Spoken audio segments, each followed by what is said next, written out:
Halo teman-teman, jumpa lagi nih di podcast bersama IBPI. Nah, nggak perlu saya kenalin teman-teman ya, sudah ada Pak Rinto, Ketua Umum IBPI, dan ada Pak Rey dari kuasa hukum atau ahli perpajakan, teman-teman, ahli hukum pajak. Halo Pak Rinto, Pak Rey, selamat Ya, Semangat Pak Mas Rinto, Awan. Awan. luar biasa teman-teman ya. Beliau hadir buat kita semua teman-teman.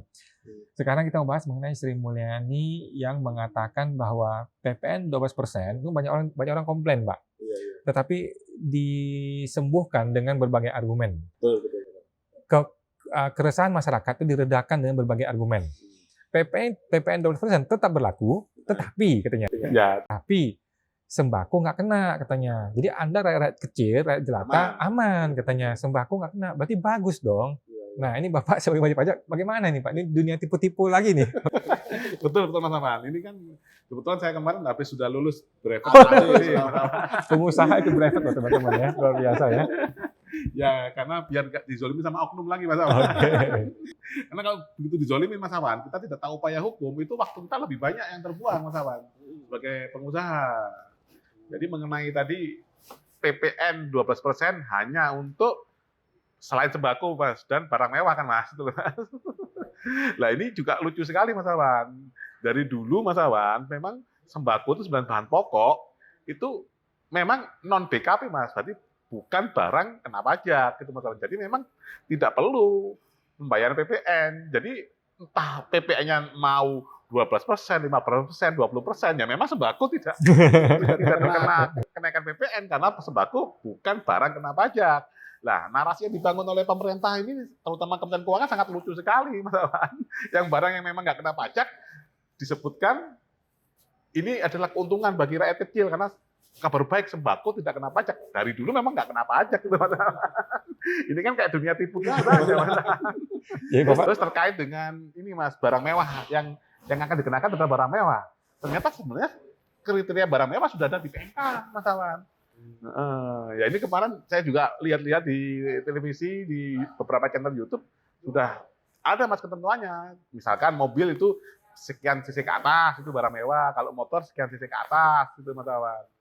Jadi sebenarnya ini yang narasi untuk PPN naik 12% per 1 Januari ini sepertinya pemerintah kebingungan Mas Awan untuk mencari argumennya Mas Awan. Untuk membenarkan itu ya. Untuk membenarkan itu Mas Awan dan saya sebagai IBPI Mas Awan, sebagai ketua IBPI sudah berkirim surat agar PPN tetap 11% saja Mas Awan, karena mengingat banyak penolakan dari pengusaha, dari YLKI, terus dari ini Mas kondisi ekonomi yang lagi lesu dan pertumbuhan ekonomi yang tidak bagus seperti itu Mas Awan. Oke, jadi dunia tipu-tipu ini agak serem-serem juga nih.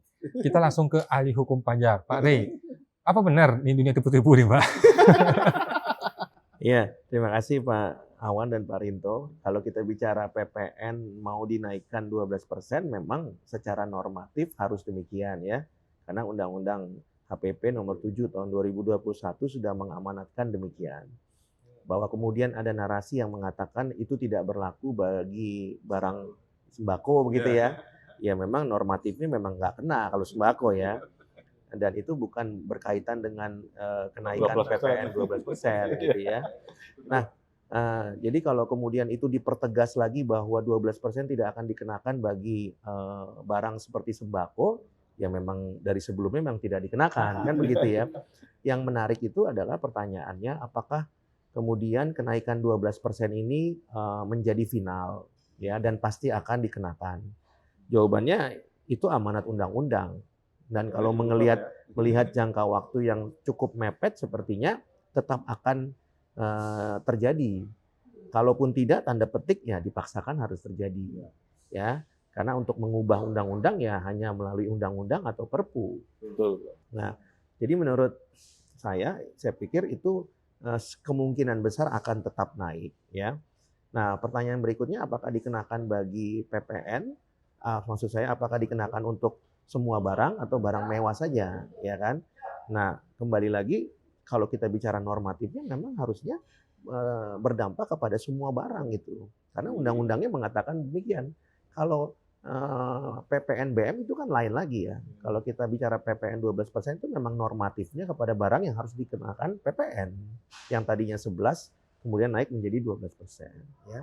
Jadi ya nggak bisa kita pungkiri bahwa memang itu akan naik ya, dan dampaknya akan terasa kepada, menurut saya ya, golongan menengah bawah, kan begitu ya. Jadi narasi itu ya hanya tinggal narasi saja ya, tapi saya pikir dampaknya ya tidak bisa dihindari begitu ya. Kalau masalah narasi ya saya kembalikan ke IWPI saja. Ya.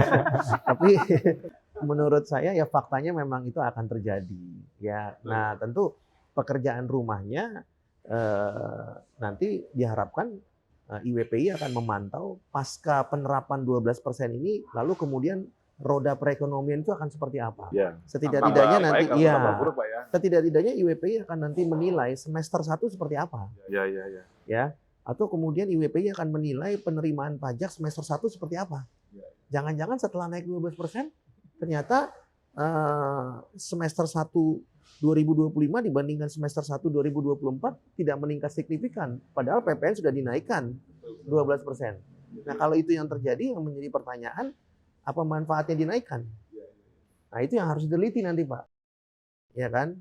Karena kan harapannya dinaikkan 12% supaya ada penerimaan negara di situ kan, setidak-tidaknya dari pos PPN. Kan begitu. Nah tapi kalau kemudian penerimaannya nggak meningkat, ada persoalan baru di situ. Nah itu nanti yang harus diteliti oleh IWPI. Ya, nah kalau nanti IWPI punya kajian, ya mudah-mudahan Menteri Keuangan harus mendengarkan pendapat IWPI. Kan begitu ya. Kalau nanti temuannya betul setelah dinaikkan tidak berdampak. Nah, jadi sebagai informasi Pak Are, kami dari IWPI sudah berkirim surat juga Pak Are, kepada Presiden, Ketua DPR dan Ketua MPR Pak Are, terkait PPN tadi. Karena memang frasanya memang mengatakan demikian, 1 Januari 2025 paling lambat naik 12%. Jadi ada 3 opsi Pak Are untuk membatalkan ini. Opsi pertama dari sisi pemerintah nih, kalau niat baik membantu rakyat, nah ini harus membuat Perpu. Nah yang kedua dari sisi ini DPR, ya, dari anggota DPR ini bisa mengusulkan undang-undang tadi yang saran Pak Are tadi. Nah itu kalau dari sisi legislatif dari DPR. Nah, tapi kalau 2 orang ini tidak ada yang peduli, sebenarnya dari sisi masyarakat umum, mungkin dari sisi praktisi hukum bisa mengajukan JR, undang-undang HPP tadi, harmonisasi perpajakan tadi. Dan sampai sekarang surat kami belum ada respon.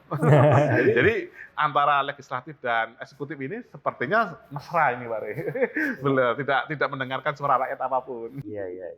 Ya ada beberapa kemungkinan mungkin Pak Rinto Pak Awan ya, antara mesra atau mungkin juga bingung tidak tahu bagaimana menanggapinya.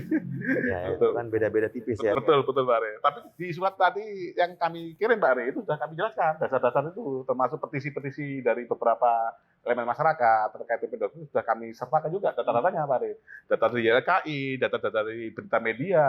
Gitu. Dan ini sekarang ini malah lebih kenceng sepertinya Pak Re, Mas Awan.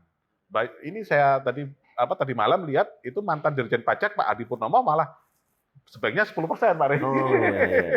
Jadi di antara dan Pak Adi Purnomo saya lihat malah menyalahkan Menteri Keuangan yang sekarang itu Pak Re. Jadi di antara mantan eksekutif pun sudah pertentangan. Oke, siap. Terima kasih Pak Re, ahli hukum. Terima kasih Pak Rinto, IWPI. Kita berharap para pejabat, terutama orang-orang seperti Sri Mulyani ya, yang kalimat dari mulutnya akan diperhatikan banyak orang ya, supaya berhenti untuk melakukan upaya tipu-tipu kepada masyarakat ya. Oke teman-teman, sampai jumpa lagi di podcast berikutnya. Makasih Pak. Ya, terima kasih.